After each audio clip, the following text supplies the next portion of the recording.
Las sombras del Tepeyac, lo que nunca te contaron sobre la Virgen de Guadalupe.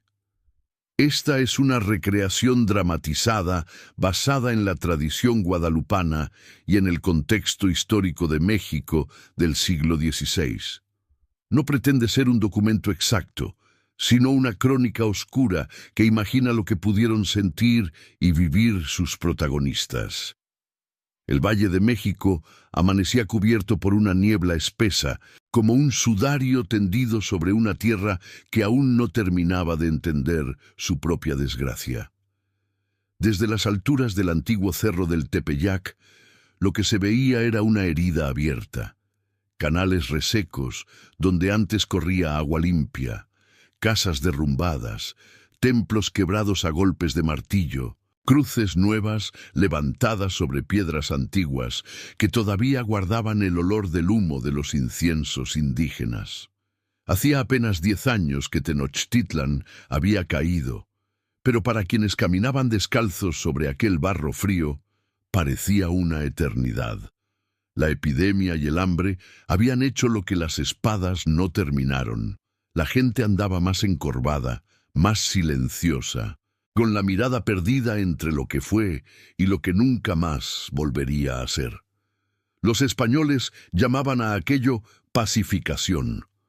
Los viejos del barrio lo nombraban de otra manera, castigo. En medio de ese mundo quebrado vivía Juan Diego Cuauhtlatoatzin, un hombre sencillo de unos 50 y tantos años, de rostro marcado por el sol y por el luto.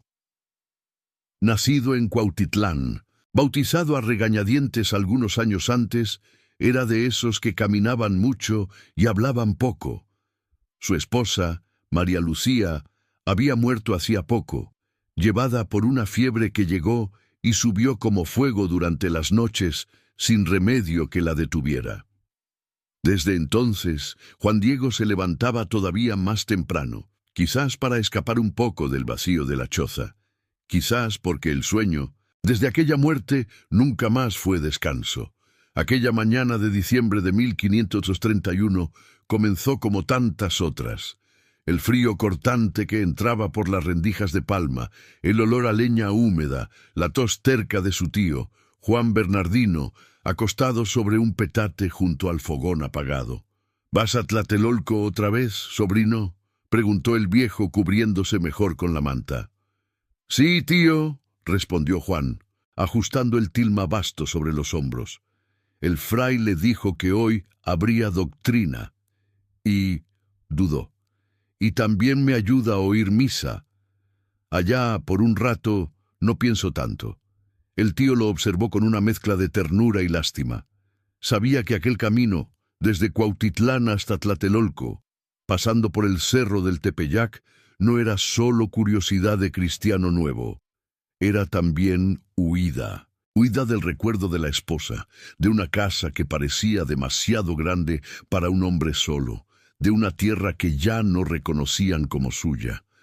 Juan salió cuando el cielo todavía era un azul oscuro, casi negro, y apenas un hilo de luz se insinuaba en el horizonte.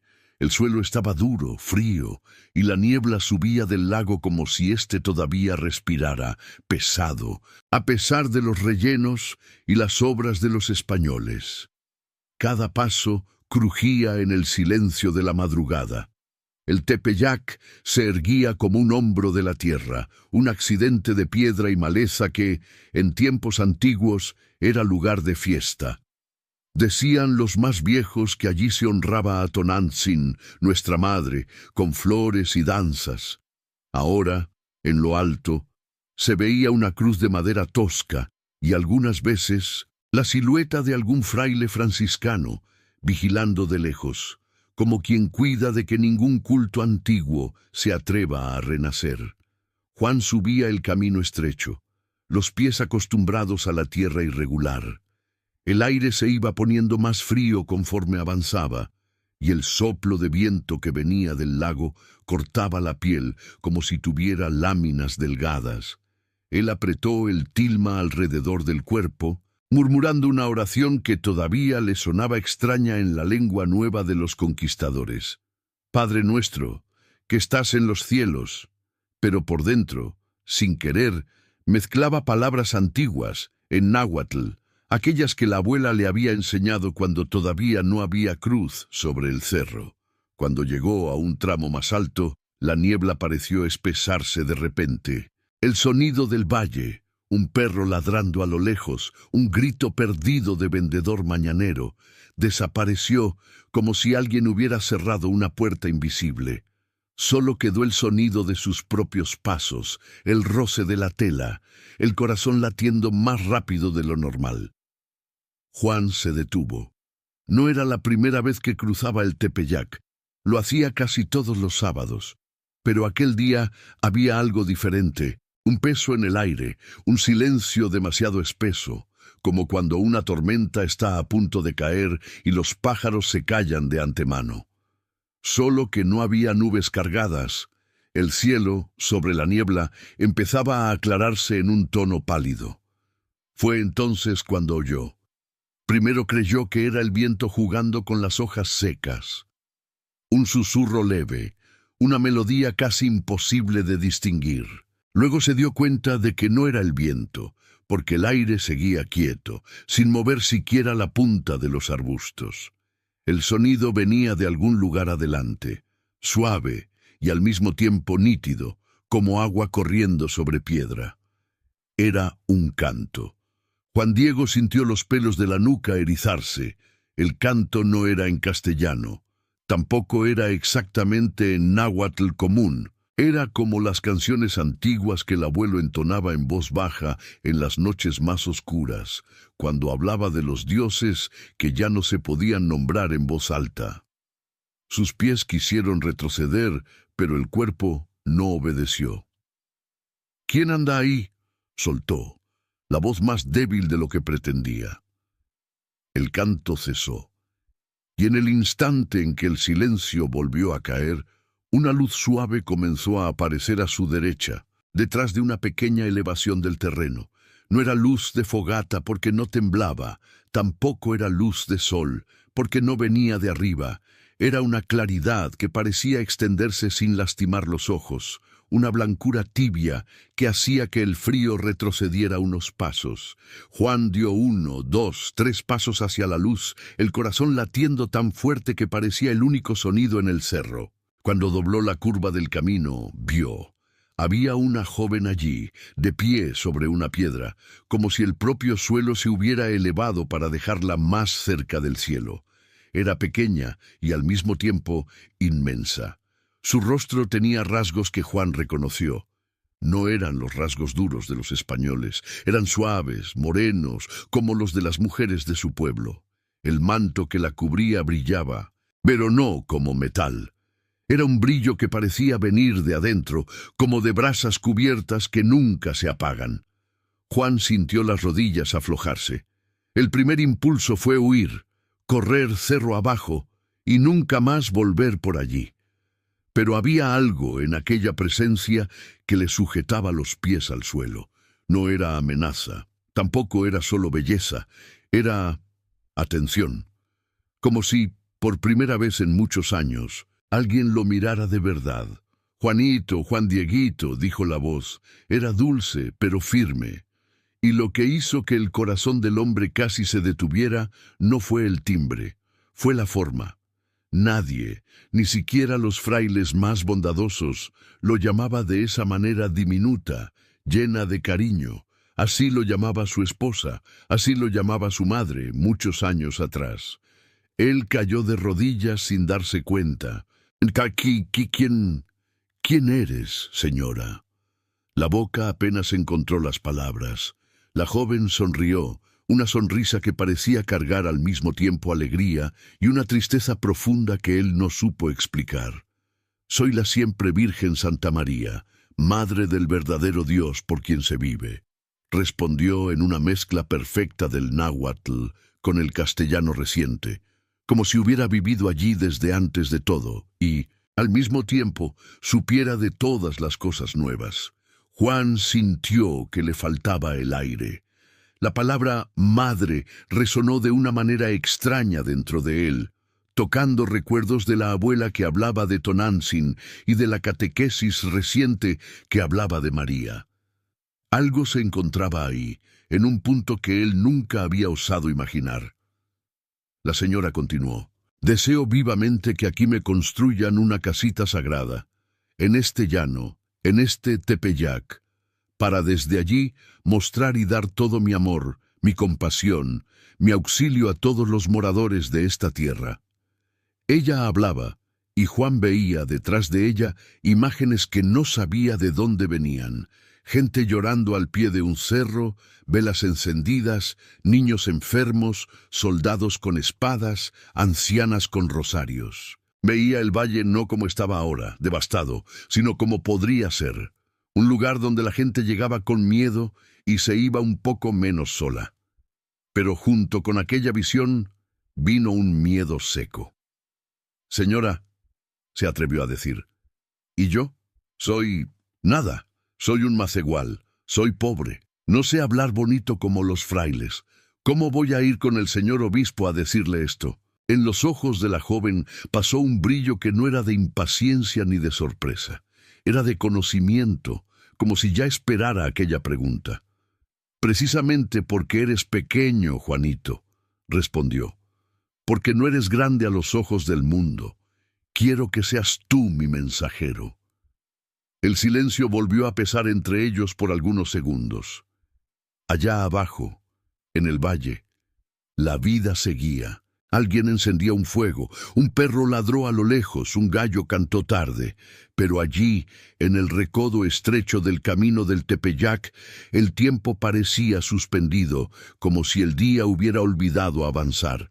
Juan Diego sintió los ojos llenarse de lágrimas, no de tristeza, sino de una especie de vergüenza antigua, de todas las veces que se sintió invisible, empujado al rincón de las iglesias, de los mercados, de las plazas.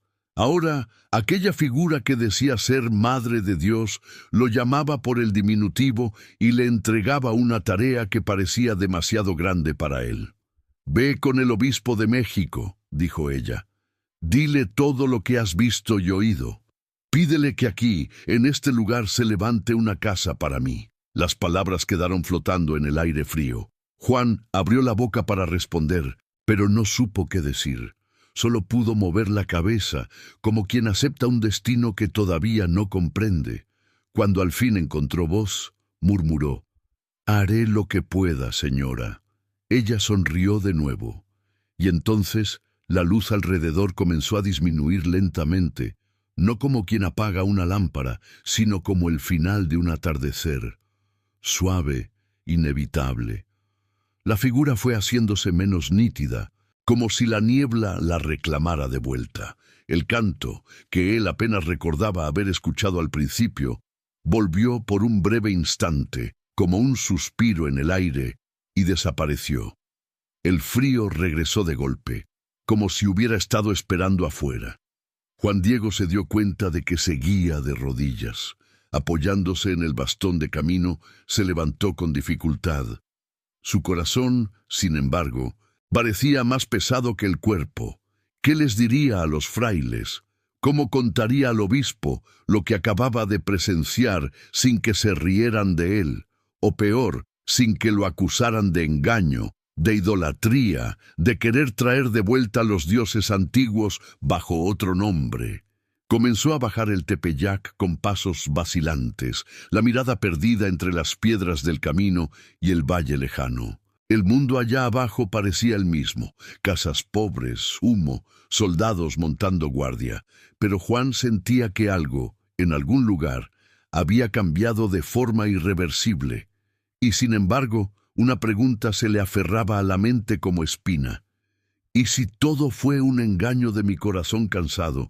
¿Y si, al llegar al palacio del obispo, me miran como a un loco más? El viento, que ahora soplaba de frente, no respondió. Pero detrás de él, allá en lo alto del cerro, el Tepeyac parecía guardar un nuevo silencio. No el silencio muerto de tierras devastadas, sino el silencio atento de quien espera ver si un hombre humilde, tendrá el valor de llevar adelante el mensaje que le fue encomendado. Juan Diego apretó el paso. El camino hasta el palacio del obispo sería largo, y él todavía no sabía que aquella subida y bajada del cerro, aparentemente tan sencilla, estaba a punto de cambiar no solo su vida, sino la de todo un pueblo. El palacio del obispo no era un lugar para gente como Juan Diego. Eso lo supo desde que llegó a la Ciudad de México, cuando los edificios nuevos de piedra y cal empezaron a aparecer entre los escombros de lo que alguna vez fue Tenochtitlan. Los españoles construían rápido y construían grande, como si necesitaran tapar con muros altos la memoria de todo lo que habían derribado. Las calles todavía olían a polvo y a cal fresca, y de vez en cuando, entre una esquina y otra, se encontraban los restos de algún muro antiguo que nadie había terminado de quitar, cubierto de musgo, resistiendo en silencio. Juan caminó durante un buen rato antes de encontrar a alguien que le señalara dónde vivía el obispo Zumárraga. Un muchacho indígena que barría la entrada de una iglesia lo miró de arriba a abajo con esa expresión que tienen los que ya aprendieron a distinguir entre quienes tienen derecho a entrar y quienes no. «El palacio del señor obispo está por allá», dijo el muchacho, señalando con la escoba hacia el norte. «Pero si vas a pedir audiencia, prepárate para esperar. Hay gente desde temprano». Juan asintió y siguió caminando. Cuando llegó, encontró un portón de madera maciza, flanqueado por 2 soldados con armadura ligera y lanzas que brillaban bajo el sol débil de aquella mañana de diciembre.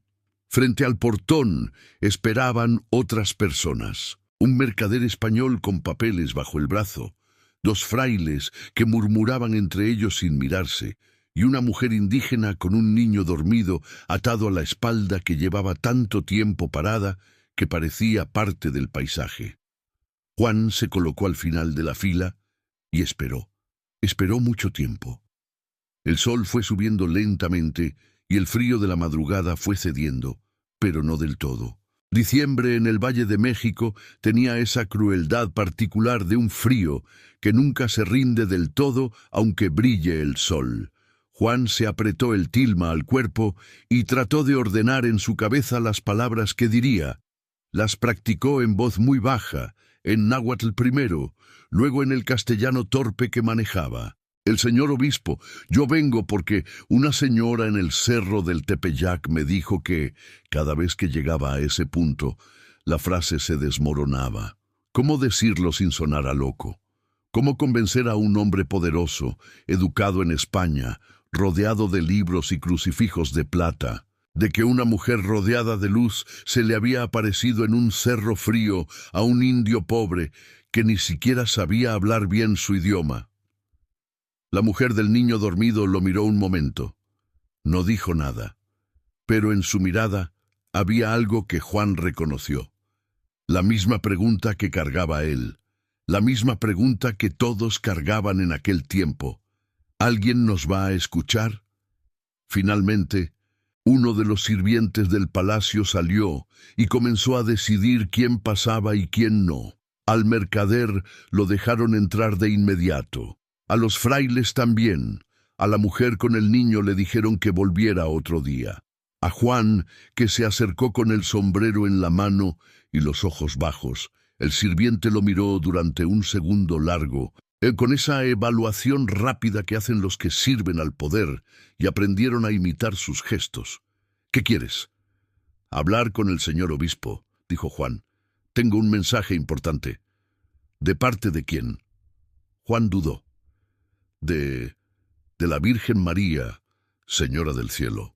El sirviente lo miró como se mira a alguien que acaba de decir una barbaridad en voz alta en el lugar equivocado. Una mezcla de incredulidad y algo parecido a la lástima. Luego, con un gesto cansado, le dijo que esperara dentro, en el patio, pero que no prometía nada. El patio del palacio era grande y frío, con una fuente en el centro que no tenía agua. Columnas de piedra, arcos, un corredor con puertas cerradas. Todo olía a cera de vela y a humedad antigua. Juan se quedó de pie junto a una columna, el tilma ajustado, los pies descalzos sobre el piso de piedra fría, mientras frailes y sirvientes pasaban a su alrededor sin mirarlo. Era invisible allí, como lo había sido en casi todos los espacios de esa nueva ciudad. Pasó más de una hora antes de que lo llamaran. El obispo Fray Juan de Zumárraga era un hombre de unos 60 años, de constitución fuerte a pesar de la edad, con el rostro curtido de quien ha viajado mucho y ha visto cosas que no se olvidan fácilmente. Tenía ojos pequeños y muy oscuros, de esos que miraban directos sin aviso previo, y una barba gris recortada con cuidado. Era franciscano, y como buen franciscano había llegado al Nuevo Mundo con ideas sobre justicia y evangelización que, con el tiempo, la realidad de la colonia había ido doblando, complicando, enredando entre los intereses de unos y las necesidades de otros.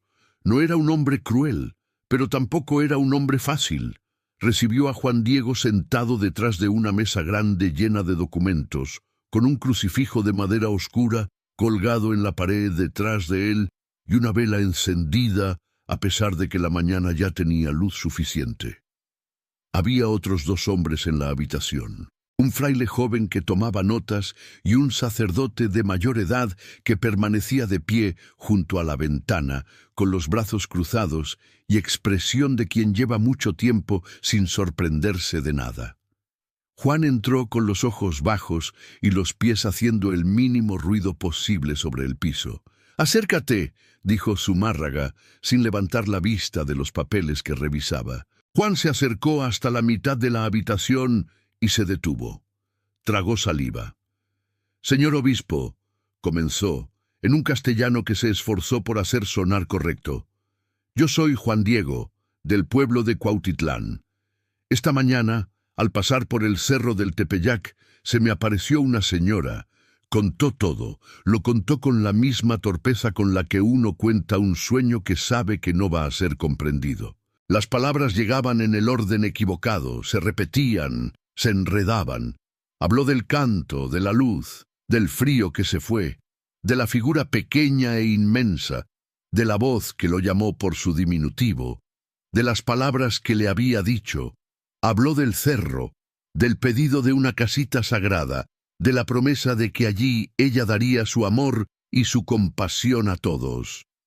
Mientras hablaba, el fraile joven escribía sin parar. El sacerdote de la ventana no se movió.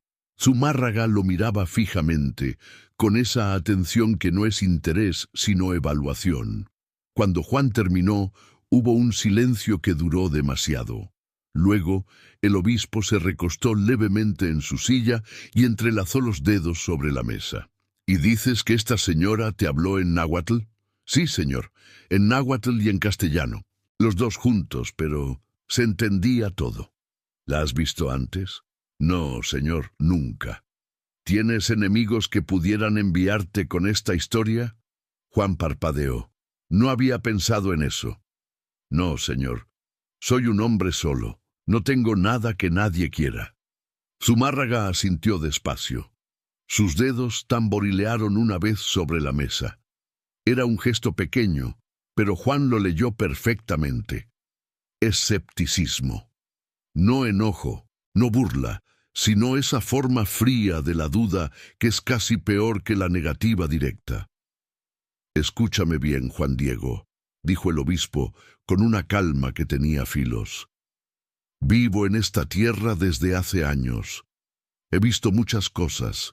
He visto a gente que dice oír voces del cielo cuando en realidad escucha los ruidos de su propia cabeza. He visto a personas que creen con todo su corazón algo que no es verdad. Eso no los hace malos, los hace confundidos». El sacerdote de la ventana tosió suavemente, como dándole la razón. «Pero también», continuó Zumárraga, y aquí su voz bajó un tono, «he visto cosas en esta tierra que no tienen explicación sencilla. Esta tierra es distinta, aquí pasan cosas». Se quedó callado un momento mirando a Juan con aquella mirada directa que no pedía permiso. «Necesito un signo», dijo finalmente, si esta señora que dices haber visto es quien tú crees que es, que me mande una señal que yo pueda ver, algo concreto, tráeme eso, y yo escucho. Juan sintió que algo se hundía dentro de él. No era furia, era esa resignación vieja de quien ha pedido ser escuchado muchas veces y siempre recibe la misma respuesta. Tráeme una prueba primero. Hizo una reverencia leve, dio las gracias con las mismas palabras torpemente ordenadas y salió de la habitación. En el patio, el sol había ganado algo de altura. La fuente seguía sin agua. Juan cruzó el portón y salió a la calle. Comenzó a caminar en dirección al Tepeyac, despacio al principio y luego más rápido, como si el paso fuera la única manera de acomodar todo lo que sentía. La vergüenza de haber ido y no haber convencido a nadie. La duda de si había contado bien las cosas, si le faltaron palabras, si su castellano demasiado torpe había hecho que el obispo lo descartara antes de terminar de escucharlo. El peso de haber sido mirado otra vez como alguien que necesita probar que merece ser creído. Pero había también otra cosa, más pequeña, que se aferraba al fondo de todo lo demás. La voz que lo había llamado Juanito. El diminutivo que nadie usaba con él desde hacía años. La sensación, breve pero nítida, de que alguien lo había visto de verdad. Esa parte no la podía desechar. Subió el Tepeyac por segunda vez ese día, con las piernas cansadas y el corazón en un estado que no sabía cómo nombrar exactamente. Cuando llegó al punto donde aquella mañana había ocurrido todo, la luz era ya la de mediodía, directa, sin misterio, sin niebla. Las piedras eran solo piedras, el matorral solo matorral, el cielo un azul plano y frío, y sin embargo, volvió. La luz, la claridad tibia que no lastimaba los ojos, el canto, brevísimo, y la figura, de pie sobre la misma piedra, como si no hubiera pasado el tiempo. Juan se arrodilló antes de llegar. Sus rodillas golpearon la tierra con un sonido sordo. «Señora», dijo, la voz quebrándose, «fui, hice lo que me pediste, pero el señor obispo no me creyó. Me pidió una señal». Ella lo miró con aquella atención que no juzgaba. «¿Qué te dijo exactamente?»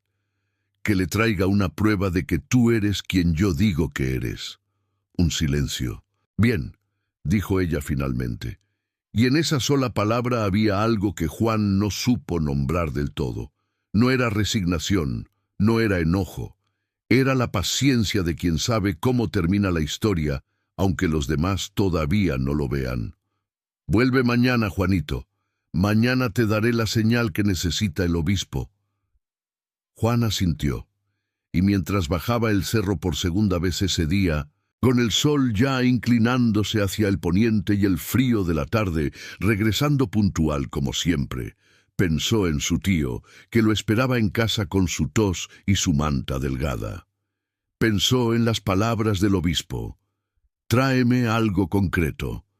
Pensó en que mañana tendría que hacer el mismo camino otra vez, la misma humillación de llamar a la puerta de un hombre poderoso con las manos vacías y la historia imposible.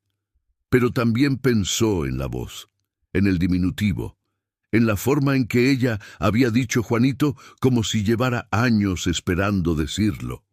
Y siguió caminando. Esa noche en la choza Juan Bernardino tosió más que de costumbre. Juan le preparó un caldo de hierbas que su esposa le había enseñado a hacer, epazote, hierbabuena, un poco de chile seco. Lo dejó hervir despacio mientras el tío dormitaba en el petate, envuelto en la manta más gruesa que tenían. El fuego daba poca luz, pero algo de calor, y las sombras bailaban en las paredes de palma, como si también ellas tuvieran prisa por algún lado. «Mañana tengo que ir al Tepeyac otra vez», le dijo Juan en voz baja, casi para sí mismo. El tío abrió un ojo. «¿Otra vez?» «Sí».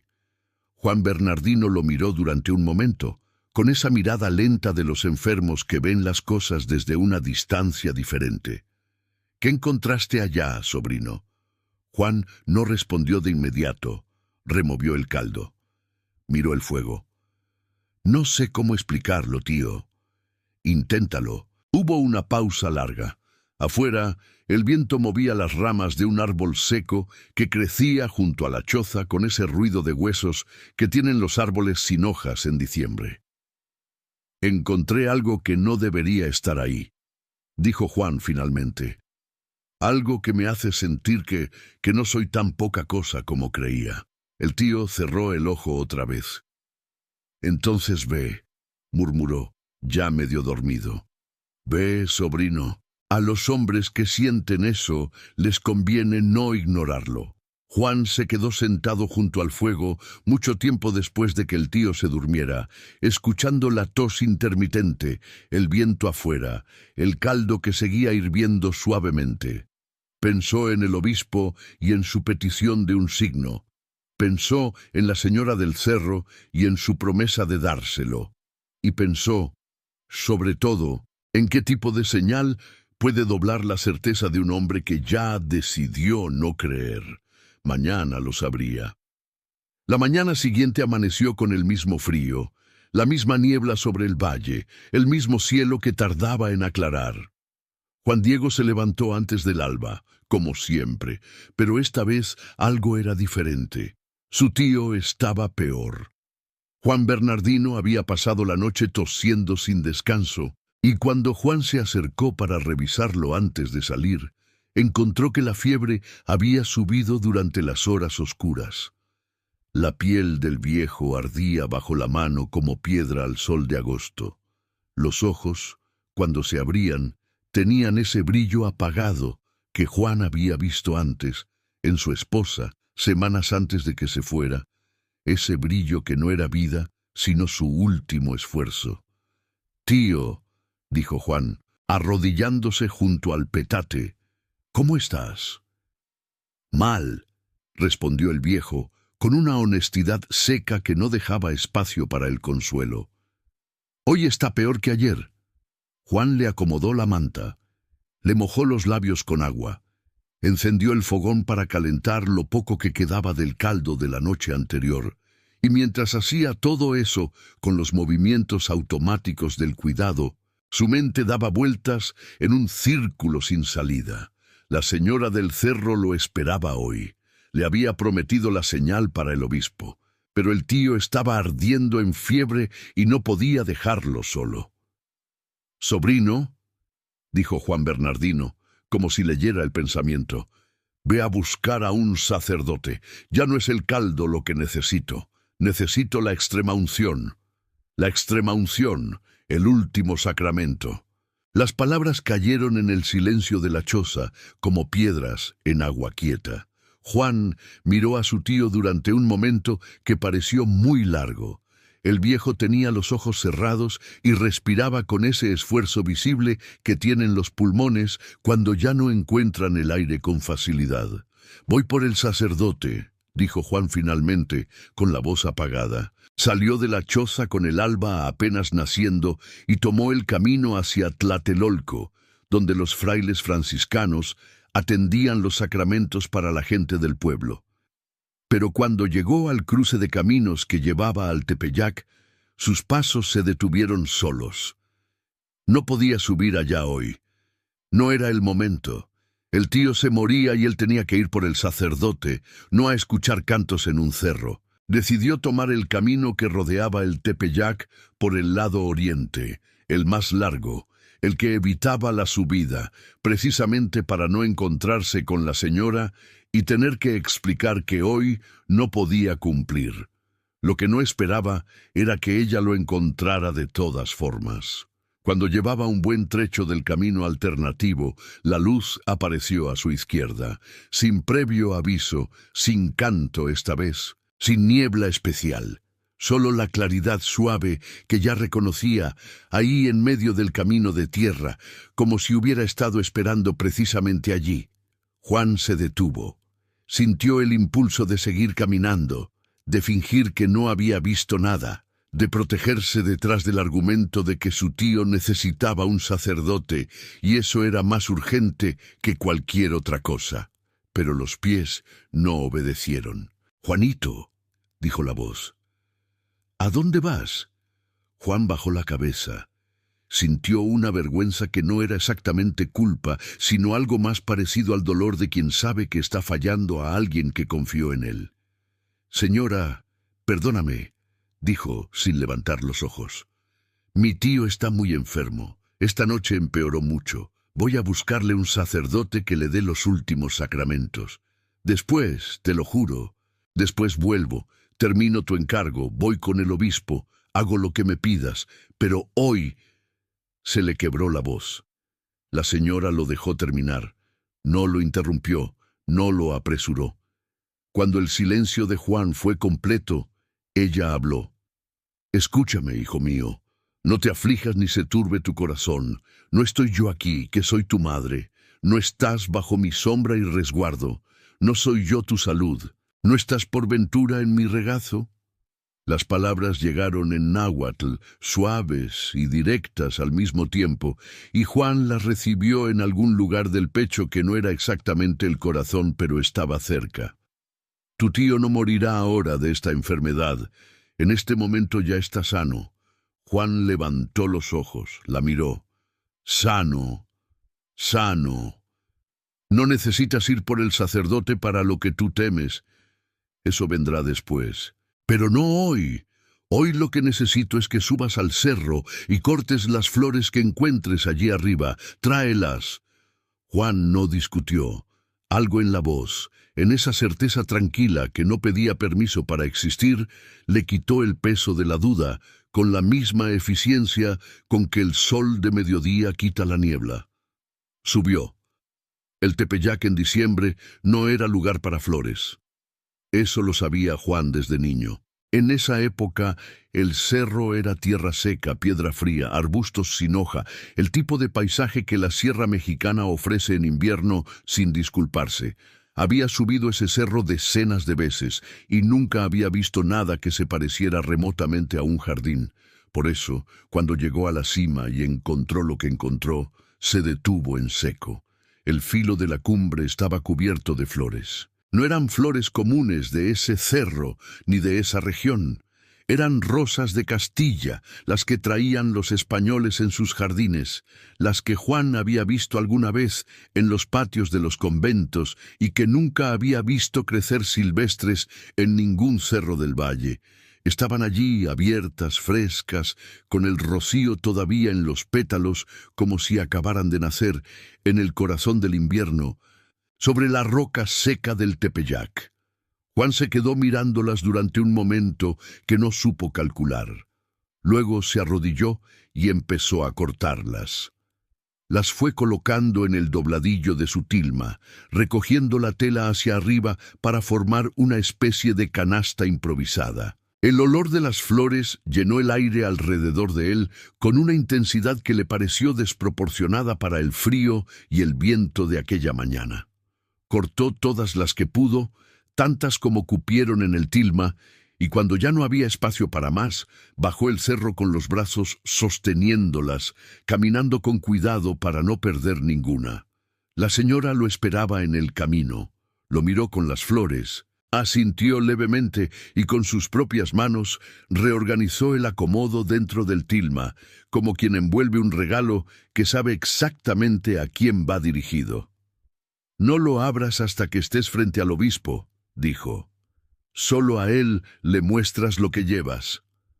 Juan asintió, y bajó el cerro por última vez ese día, con el tilma cerrado sobre el pecho, sintiendo el peso ligero de las flores, el olor que lo acompañaba como una presencia, y algo que llevaba meses sin sentir, una certeza. El palacio del obispo estaba igual que el día anterior. El portón de madera maciza, los soldados con lanzas, el patio frío con la fuente sin agua. Pero esta vez, algo fue diferente desde el principio. Los sirvientes que el día anterior lo habían dejado esperando horas sin mirarlo a la cara, hoy lo miraban, no con amabilidad. La amabilidad no era parte del trato con gente como Juan, sino con una atención incómoda, como cuando uno siente que algo no cuadra, pero no sabe exactamente qué. Juan sostenía el tilma cerrado contra el pecho, las flores adentro, el olor filtrándose levemente hacia afuera a pesar de la tela. 3 veces intentaron los sirvientes ver qué llevaba. 3 veces Juan respondió que era un regalo para el obispo y nadie más. Se lo dijo con una firmeza que no reconoció en sí mismo. No era la firmeza del orgullo, sino de algo más antiguo y más hondo, la firmeza de quien sabe que lo que carga no le pertenece a él, y por eso no puede permitir que lo toquen manos equivocadas. Finalmente lo hicieron pasar. La habitación del obispo era la misma, la mesa llena de papeles, el crucifijo en la pared, la vela encendida a pesar de la luz del día. Zumárraga estaba sentado en el mismo lugar, con la misma postura de autoridad tranquila. Esta vez había más personas en la sala. Además del fraile joven y el sacerdote de la ventana, había 2 hombres más, que Juan no conocía, con ropas de funcionarios, que lo miraron entrar con esa expresión de quienes están muy ocupados, pero se han quedado por curiosidad. Juan caminó hasta el centro de la sala. «Señor obispo», dijo, «vine a traer la señal que me pediste». Zumárraga lo miró. Sus ojos pequeños y oscuros evaluaban, como siempre. «¿Qué traes?» Juan abrió el tilma. Las flores cayeron al piso con un susurro suave. Rosas de Castilla perfectas y frescas, rodando sobre el piso de piedra de la habitación. En diciembre, con el frío del valle afuera y la lógica entera del mundo diciendo que eso no era posible. Pero nadie en esa sala miraba las flores. Todos miraban el tilma. Juan tardó unos segundos en darse cuenta. Estaba siguiendo el movimiento de las flores con los ojos, cuando notó que la sala había enmudecido de una manera diferente a los silencios normales. No era el silencio de la sorpresa, sino el silencio de algo más profundo, de cuando la mente se queda sin herramientas para procesar lo que los ojos están viendo. Bajó la vista hacia el tilma que todavía sostenía abierto entre sus manos, y la vio. En la tela burda del ayate, la misma que había usado toda su vida para cargar cosas al mercado, la misma que tenía zurcidos y manchas y el desgaste honesto de la pobreza, había una imagen. No pintada, no bordada, no estampada con ninguna técnica que nadie en esa sala pudiera identificar. Era una figura de mujer, pequeña e inmensa al mismo tiempo, con el manto estrellado, las manos unidas, los ojos bajos y, sin embargo, claramente presentes. Una figura rodeada de rayos de sol que emanaban de ella sin consumirla. Era la señora del Tepeyac. Allí, en el tilma de un indio pobre, mirando a todos los que estaban en esa sala con unos ojos que, según dijeran después varios de los presentes, parecían devolver la mirada. El fraile joven dejó caer la pluma. Uno de los funcionarios retrocedió un paso sin darse cuenta. El sacerdote de la ventana se persignó, despacio, con los ojos fijos en la imagen, y Fray Juan de Zumárraga, el hombre que había pedido una señal concreta, el hombre curtido por los viajes y las guerras de la Iglesia y la dureza de gobernar en tierras nuevas, se levantó de su silla. Se levantó y rodeó la mesa y se arrodilló en el piso delante de Juan Diego, delante del tilma, delante de esa imagen que nadie había pintado y que nadie sabía explicar. Juan sintió que algo se soltaba dentro de él. No era triunfo, no era alivio exactamente. Era algo más parecido a lo que siente una persona cuando lleva mucho tiempo cargando un peso que no le corresponde y finalmente alguien se lo recibe de las manos. Zumárraga habló desde el suelo, con la voz de un hombre que ya no está evaluando, sino recibiendo. «Perdóname», le dijo a Juan. «Perdona que no te creí desde el principio».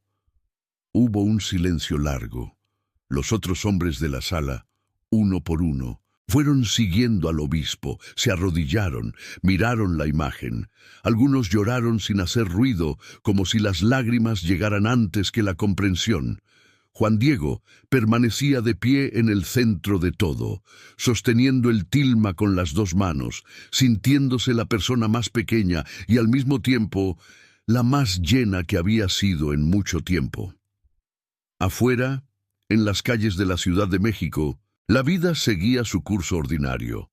Vendedores, soldados, indígenas cargando piedras, frailes caminando deprisa. Nadie sabía todavía lo que había ocurrido en esa habitación. Nadie sabía que en un ayate viejo y gastado había aparecido algo que iba a cambiar el rumbo de un pueblo entero, pero Juan lo sabía. Y mientras el obispo se levantaba del suelo y comenzaba a hablar con voz alterada de construir la capilla, de investigar, de proteger la imagen, Juan pensó en su tío. Pensó en la promesa de la señora.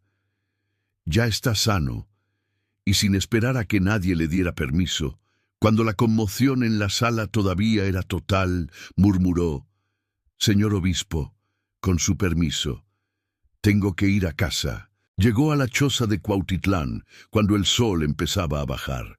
Antes de abrir la puerta se detuvo afuera un momento. Escuchó. Silencio.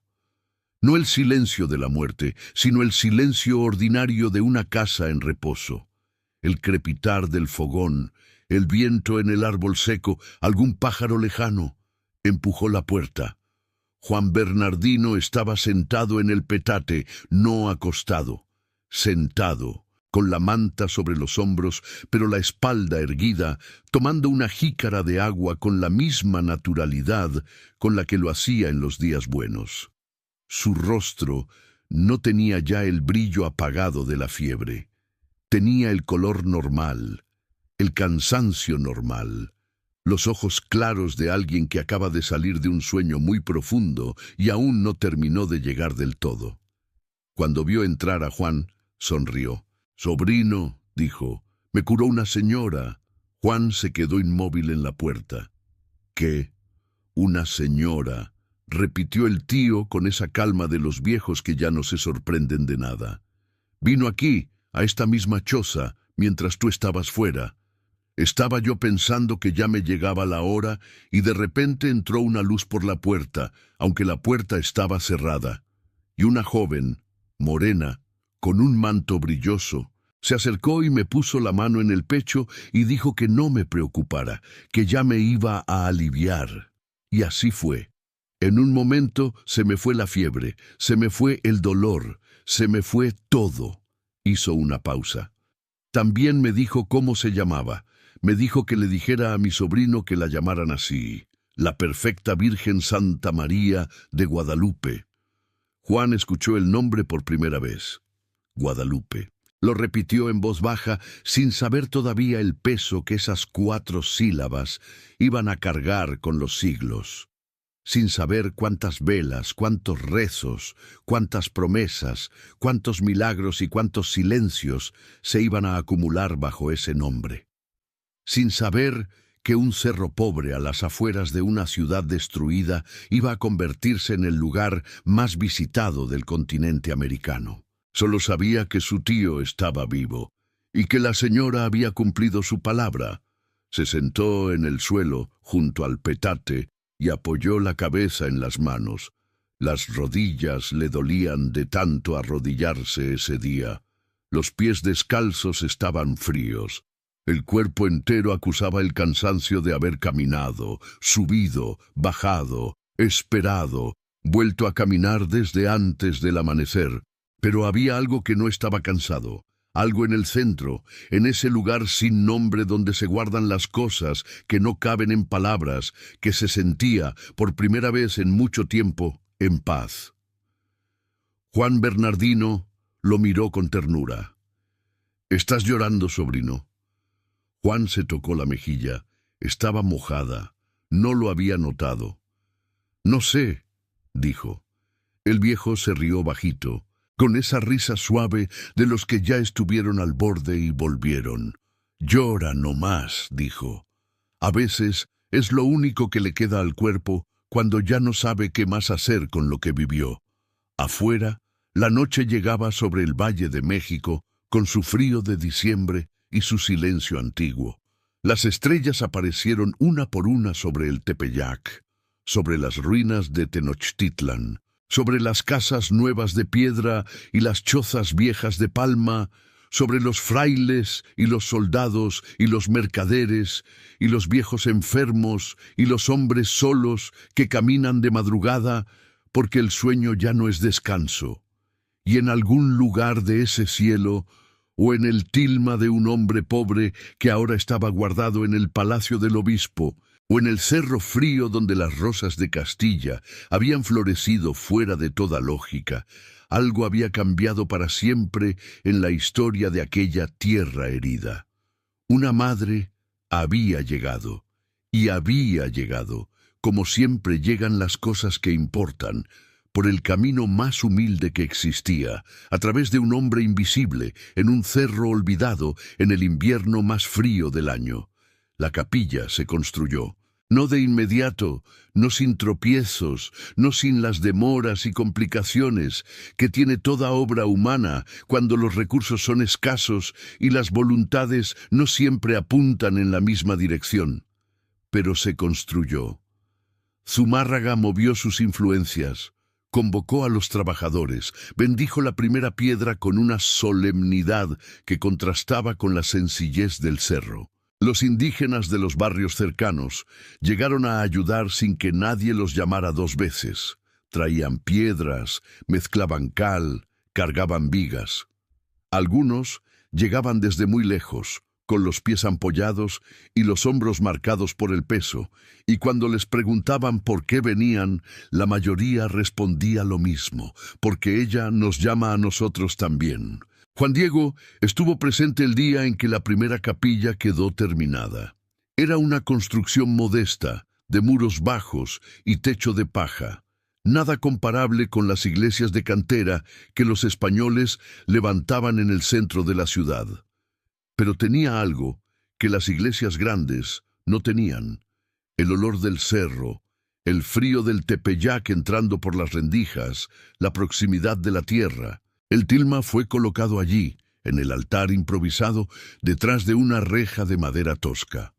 Juan lo miró por última vez de cerca antes de que lo colgaran. Estuvo parado frente a él durante un buen rato, en silencio, con el sombrero en la mano y los pies descalzos sobre el piso de tierra apisonada. La imagen lo miraba o no lo miraba, era difícil saberlo. Esos ojos que todos decían que devolvían la mirada tenían algo que Juan, que la había visto de verdad, reconocía: la misma atención tranquila, la misma presencia sin urgencia. «Ya cumplí», murmuró, tan bajo que nadie más podría haberlo escuchado.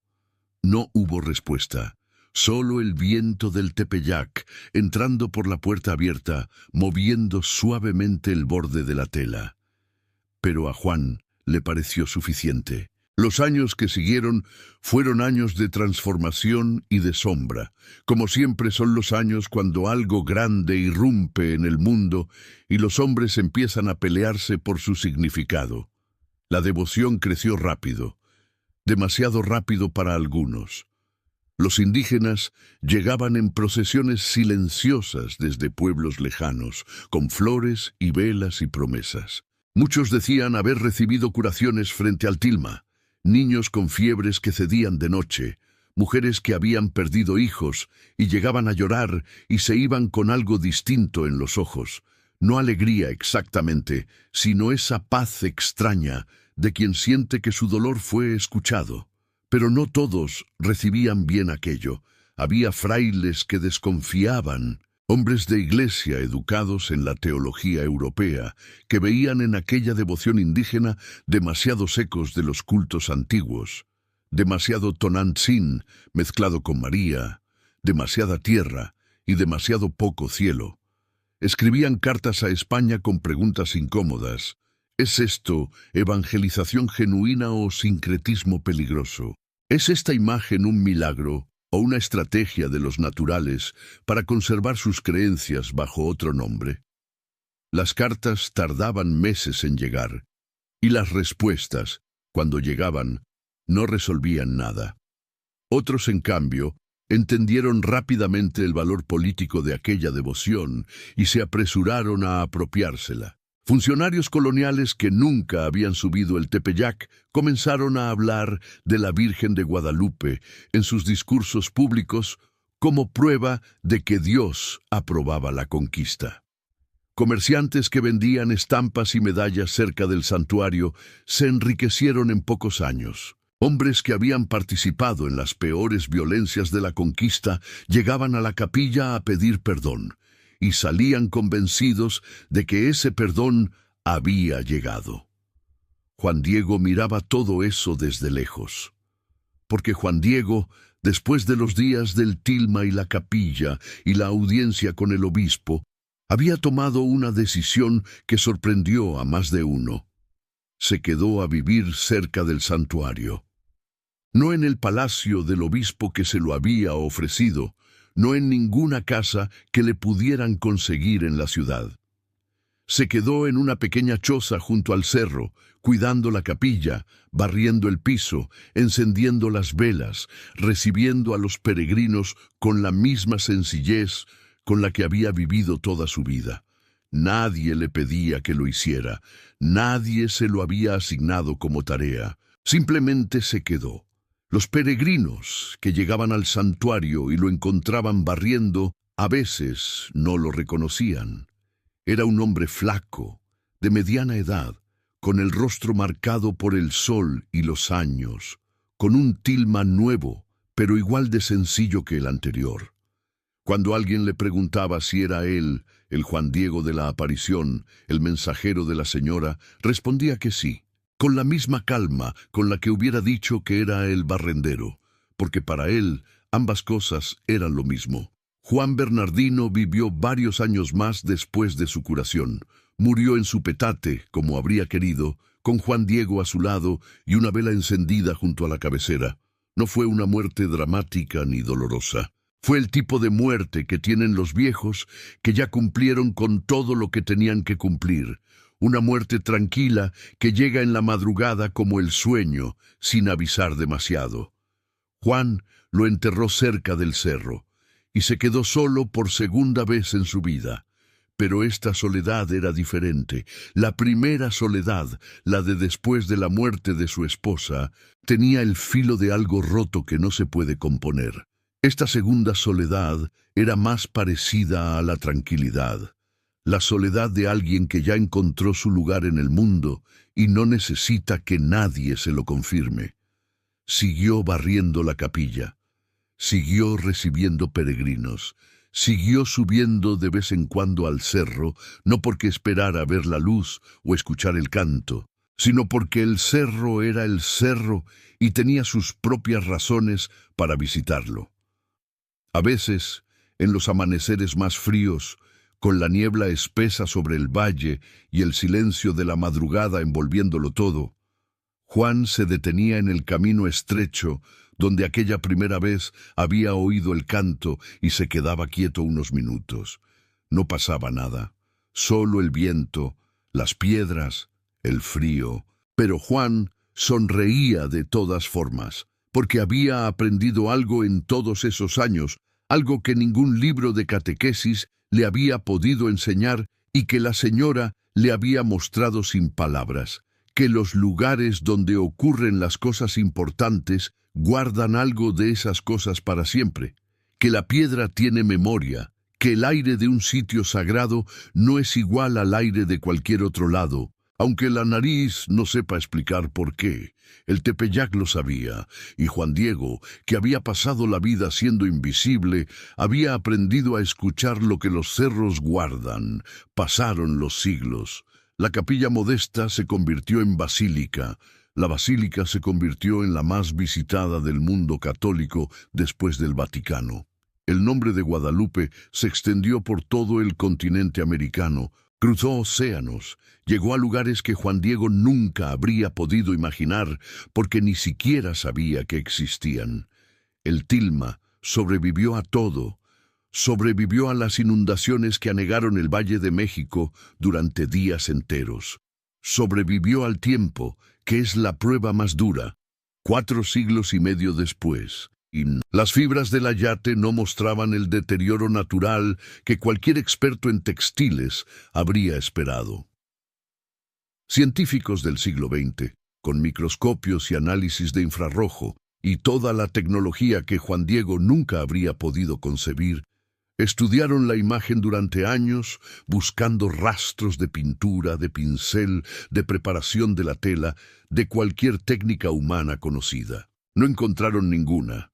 La imagen estaba allí, en las fibras, sin explicación técnica satisfactoria.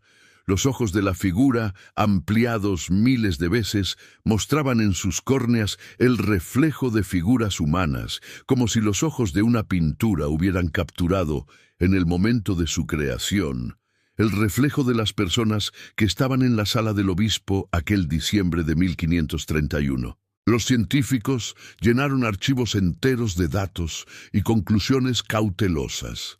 Nadie llegó a un acuerdo definitivo. Y el tilma siguió colgado en su altar, detrás del vidrio protector, mirando a los millones de personas que llegaban año tras año desde todos los rincones del mundo. Sobrevivió también a los que quisieron destruirla. En noviembre de 1921, un hombre colocó un ramo de flores frente al altar de la basílica. Dentro del ramo había una bomba. La explosión fue violenta. Destrozó el altar de mármol, torció la cruz de metal, rompió vidrios en un radio de varios metros. El tilma no sufrió un solo daño, ni una quemadura, ni una rasgadura, ni una mancha. Quienes estaban en la basílica en ese momento y sobrevivieron para contarlo, dijeron que habían visto, en el instante posterior a la explosión, algo que no supieron explicar. El polvo y los escombros caían alrededor del tilma, pero no sobre él, como si una mano invisible los desviara. Nadie pudo probarlo, pero la historia se contó y se sigue contando, de generación en generación, con la misma insistencia que tienen las historias que no saben cómo justificarse, pero tampoco saben cómo callarse. Y luego estaban las otras historias, las que no entraban en los documentos oficiales ni en los libros de historia de la Iglesia, las que circulaban de boca en boca en las filas interminables del santuario, entre la gente que esperaba horas para llegar al altar y pasar frente al tilma durante unos pocos segundos. La del hombre de Oaxaca, que había prometido visitar el santuario a pie si su hijo salía con vida de una cirugía que los médicos daban casi sin esperanza. El hijo sobrevivió, el hombre cumplió, caminó 300 kilómetros con el sol y el polvo y las ampollas, y cuando llegó al tilma se derrumbó llorando en el piso, y los guardias del santuario lo dejaron estar porque ese tipo de llanto no molesta a nadie. La de la mujer de Monterrey que había perdido a su hija en un accidente y que, después de años de no poder rezar, de sentir que Dios no existía o que si existía no merecía su atención, llegó al santuario empujada por su madre anciana y se paró frente a la imagen sin saber bien por qué, y dijo que algo en los ojos del tilma la miró de una manera que no supo describir. No le devolvió a su hija, no le explicó nada, solo la miró, y que eso, de alguna manera que ella tampoco supo explicar, fue suficiente para que esa noche durmiera por primera vez en 2 años sin pesadillas. La del ladrón que entró al santuario una madrugada con la intención de robar las ofrendas de oro y plata que los peregrinos dejaban colgadas cerca del altar y que fue encontrado horas después por los vigilantes sentado en el piso frente al tilma, llorando, sin haber tocado nada, sin poder explicar qué había pasado. Y las otras historias, las oscuras, las que también existían y que nadie ponía en los libros devotos, las de los que prometieron y no cumplieron, los que llegaron al santuario a pedir milagros para causas que no merecían milagro, los políticos corruptos que usaban la imagen de Guadalupe en sus campañas mientras firmaban órdenes que hundían a los más pobres. los sacerdotes que construyeron negocios alrededor de la fe de la gente sencilla, las guerras que se habían peleado enarbolando su nombre en los dos bandos al mismo tiempo, como si ella pudiera tomar partido entre hombres que se matan entre sí. El Tepeyac guardaba todas esas historias también, sin juzgarlas, sin expulsarlas, con esa paciencia extraña que tienen los lugares sagrados, que reciben todo lo que la humanidad les lleva, lo mejor y lo peor, y no se rompen. Hoy, si uno llega a la Basílica de Guadalupe en las horas más tempranas de la mañana, antes de que lleguen las primeras autobuses de peregrinos, antes de que los vendedores de velas y estampas abran sus puestos en las calles de alrededor, hay un momento breve en que el lugar es casi silencioso. Casi, porque nunca está completamente solo. Siempre hay alguien, una mujer de rodillas en el último banco, un viejo con sombrero que mira el tilma desde lejos con los brazos colgando a los lados como si no supiera qué hacer con las manos. Un joven con la ropa del trabajo todavía puesta, como si hubiera venido directo del turno nocturno, que se para frente al altar y no reza con palabras, sino que solo está allí, mirando, con esa mirada de quien no sabe exactamente qué pedir, pero necesita estar en algún lugar que no sea la calle, ni la casa, ni el trabajo. El tilma los mira a todos, con esa mirada que los científicos intentaron medir y los teólogos intentaron explicar y los historiadores intentaron contextualizar y que, a pesar de todo, sigue siendo lo que siempre fue. Una mirada que parece saber quién está parado frente a ella, que parece reconocer, sin aspavientos y sin palabras, a la gente invisible, a los Juanes Diegos de todos los siglos. Los que caminan de madrugada porque el sueño ya no es descanso, los que cargan lutos viejos y soledades que no tienen nombre, los que llegaron a los palacios del poder con las manos vacías y fueron mirados de arriba a abajo y se les pidió una prueba antes de ser creídos, los que hicieron lo que se les pidió de todas formas, sin entender del todo por qué, porque había algo en una voz, en un diminutivo, en la sensación breve pero nítida de ser vistos de verdad, que no se podía desechar. El cerro del Tepeyac sigue allí, más rodeado de ciudad que nunca, con autopistas y edificios y el ruido continuo de la Ciudad de México envolviéndolo por todos lados. Pero el cerro sigue allí, con su piedra antigua y su memoria larga, guardando el eco de un canto que una mañana de diciembre de 1531 detuvo los pasos de un hombre solo en el camino, un hombre que no era nadie, que lo cambió todo. Esta es la historia de Juan Diego y la señora del Tepeyac, una historia que tiene 500 años de antigüedad y que sin embargo sigue siendo la misma historia de siempre. La de alguien pequeño a quien se le entrega algo demasiado grande y que lo lleva de todas formas, porque a veces así es como cambia el mundo, no con los poderosos, sino con los que caminan de madrugada, con el tilma ajustado al cuerpo, pensando que no son nadie.